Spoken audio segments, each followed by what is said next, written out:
আমি নামাই দিছি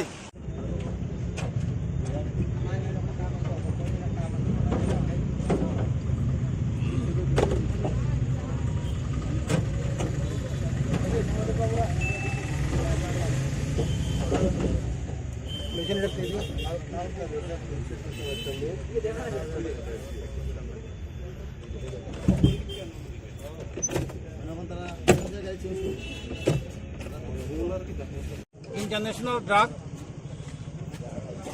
drug abuse day, international day against drug abuse.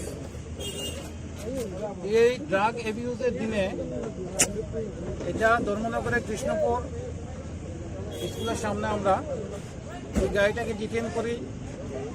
এই গাড়িতে আমরা তল্লাশি চালিয়ে টোটাল 17টা কেসে 200 গ্রামের থেকে বেশি আমরা ড্রাগ পেয়েছি। এটা হলো হিরোইন।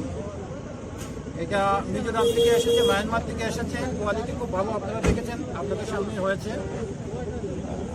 যেটা কালোবাজারের মূল্য 2 কোটি টাকার থেকে উপরে আছে। আমরা এই গাড়ি থেকে, গাড়িটা নতুন দেখছেন আপনারা, গাড়িটা কোনো নাম্বারই পড়েনি। এই গাড়ির থেকে আমরা 2 জনকে অ্যারেস্ট করেছি। একজনের নাম হলো জাবেদ আলী, আরেকজনের নাম হইল জয়দুল হোসেন। 2 জনের বাড়ি বক্সনগর সুনমুরা।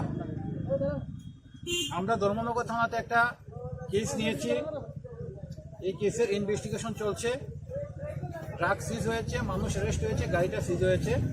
এবং এখানে যারা দর্শক আছেন, দর্শকদের উদ্দেশ্য, যেহেতু আজকে international day against drug abuse, তো সবার সঙ্গে বলেছি যদি আপনাদের কাছে কোনো খবর থাকে যুব সমাজকে নষ্ট করার জন্য ড্রাগ খুব বারবারন্ত, তাহলে আপনারা আমাদেরকে জানাবেন। গাইডের সাহায্য নিয়ে আমরা ত্রিপুরাকে নেশামুক্ত করতে চাই। গাড়িটা কোথা থেকে এসেছে? গাড়িটা মিজোরাম থেকে সাইডের দিকে এসেছিল, এটা যাচ্ছিল সোনামুড়ার দিকে। এটা অল্টারনেট রুটে যাচ্ছিল।